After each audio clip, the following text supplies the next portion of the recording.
Chitra Fulsar ward ખાતે મંત્રી જીતુભાઈ વાઘાણીના વરદ હસ્તે વિવિધ પ્રોજેક્ટોનું ખાતમુહૂર્ત કરાયું. ચિત્રા ફુલસર વોર્ડ ખાતે મંત્રી જીતુભાઈ વાઘાણીના વરદ હસ્તે વિવિધ પ્રોજેક્ટના ખાતમુહૂર્તનું આયોજન કરવામાં આવ્યું હતું. આ ખાતમુહૂર્ત કાર્યક્રમમાં ઉપસ્થિત મંત્રી જીતુભાઈ વાઘાણી, મેયર ભરતભાઈ બારડ, નગરસેવક ઉપેન્દ્રસિંહ ચુડાસમા, કીર્તિબેન દાણીધરિયા, હીરાબેન કુકડિયા સહિતના મહાનુભાવોની ઉપસ્થિતિમાં ફુલસર ખાતે નિર્માણ થનાર રૂપિયા 4.40 કરોડના ખર્ચે રીડિંગ રૂમ તથા લાઇબ્રેરી તેમજ રૂપિયા 33.33 કરોડના ખર્ચે બનાવનાર સ્પોર્ટ્સ કોમ્પ્લેક્સ અને નાના મોટા 2 પાર્ટી પ્લોટનું મંત્રી જીતુભાઈ વાઘાણીના વરદ હસ્તે ખાતમુહૂર્ત કરવામાં આવ્યું હતું.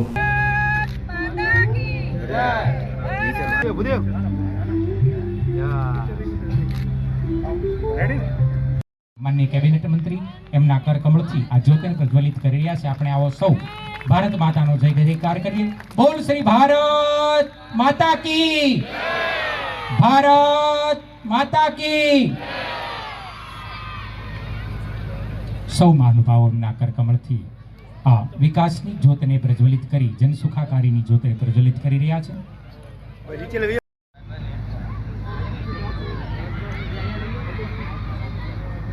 ચિત્રા ફુલસર નારી વોર્ડ અને ટૂંક સમયમાં વિકસિત વોર્ડ તરીકે એટલે આગે કુછ કરતો વોર્ડ એટલે ચિત્રા ફુલસર નારી વોર્ડ ખર્ચે અદ્યતન લાઇબ્રેરી અને અમારા સાહેબ મીના સાહેબનો આના તકે હું ખૂબ ખૂબ આભાર માનીશ કે અને ક્યાંય ગુજરાતમાં જે સરકારીની લાઇબ્રેરી છે ને ત્યાં પુસ્તકાલય નથી. સાહેબને અમે કીધું હતું કે સાહેબ એક આ વ્યવસ્થા જોવાની માટે એ સાથે નાના મોટા પાર્ટી પ્લોટ, નાનો અને મોટો બધાને અમને ઘણા લોકો આ જોરદાર ગુંજારોથી, પ્રચંડ નાદથી માનનીય કેબિનેટ મંત્રી શ્રીના અભિવાદનને વધાવીએ. તો વધારે કાંઈ કહેવું નથી, જીતુભાઈને સાંભળવા છે. મારે ઘણું બધું કહેવાનું હોય પણ રાજુભાઈએ બધું જ કહી દીધું છે. તો જીતુભાઈને જ ભાવનગર પશ્ચિમને વિકસાવવાનો સંકલ્પ કર્યો હતો એ પરિપૂર્ણ થતો આજે દેખાઈ રહ્યો છે. આપણને સર્વગ્રાહી રીતે એ વિકાસની નવી ક્ષિતિજો એ ઉડીને આંખે વળગી રહી છે ને એટલા માટે જ મને કહેતા આનંદ થાય છે કે ઘણા લોકો નીકળે છે પણ મત એ માત્ર ને માત્ર કમળને લોકો આપે છે, સાંભળે છે, જોવે છે, સમજે છે કે કોના શાસનની અંદર એ સમાજ જીવનની વ્યવસ્થાઓનો બદલાવ નવો થયો છે.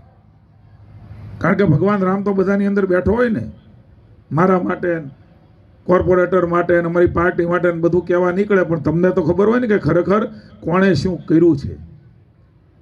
કદાચ મન ના પાડે પણ આપણો આત્મા કેવી રીતે ના પાડે? એ તો એમ જ કંઈક નાના કર્યું છે ને ત્યાં ભૂલમાં પણ હાથ બીજે દેવા જતા હોય ને આપણો હાથ બીજે મત દેવા માટે, પણ ભગવાન એવો છે કે હાથે આમ ધીરે ધીરે કરીને મન ફેરવી નાખે કે નાના આણે કર્યું છે, આપણે કમળને અપાય. ઉપરથી આવું દેખાય છે, અંદર તો હજી ખૂબ આધુનિક છે. સામે બોર્ડ માર્યા છે, જોતા જાજો.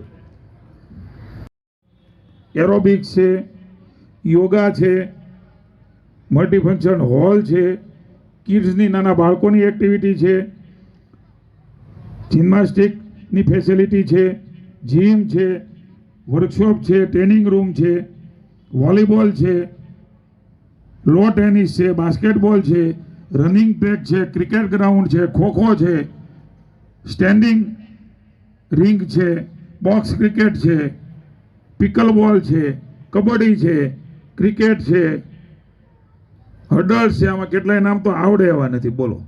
VIP lounge, restaurant department, registration department, conference meeting room, first aid room, store room, reception, waiting, આ બધા જે રમત છે ક્રિકેટ, આ બધી સ્પોર્ટ્સની, જેનાથી તંદુરસ્તી આવશે, જેનાથી આરોગ્ય સુધરશે, જેનાથી એ ભવિષ્યમાં સારામાં સારા નોકરી ઉપર જઈ શકે એ પ્રકારની કુશળતા આપણું બાળક, આપણો દીકરો, આપણી દીકરી એ આપણા ઘર બેઠે, નકર આ સ્પોર્ટ્સ કોમ્પ્લેક્સો બહુ આઘા હોય, આપણું ક્યાં ઠેઠ છે, શીતસર છે, ને જાવું અઘરું થાય.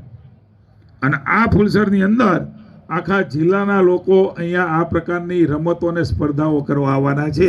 એનું ખાતમુહૂર્ત આપણે કર્યું છે. સાથે સાથે આપણી એક ડિમાન્ડ હતી કે અહીંયા પાર્ટી પ્લોટ બને, કારણ કે ખાનગી પાર્ટી પ્લોટના કિંમતો પણ ખૂબ દેવી પડે, ભાડા દેવા પડે.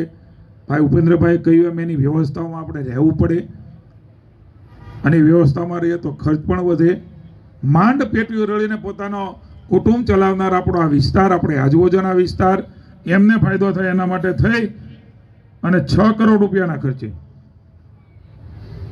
એ 2 પાર્ટી પ્લોટ એનું પણ ખાતમુહૂર્ત અહીંયા ભેગું જ કર્યું ને આપણે. એ પણ આપણી સુવિધાઓમાં વધારો કરવાનો છે. મેં હમણાં પૂછ્યું કે 50 લોકો 100 લોકો ત્યાં હોલમાં થોડો હોલ બનવાનો છે, એમાં ક્યાંક ચોમાસું હોય, શિયાળો હોય, ઉનાળો હોય, નાના મોટા મળણ હરણના કામ હોય, ક્યાંક બીજા પ્રસંગો નાના મોટા હોય તો થઈ શકે. TP2A FP12 રીડિંગ રૂમ કમ લાઇબ્રેરી 4 કરોડ ને 4.5 કરોડના ખર્ચે એ ભણવા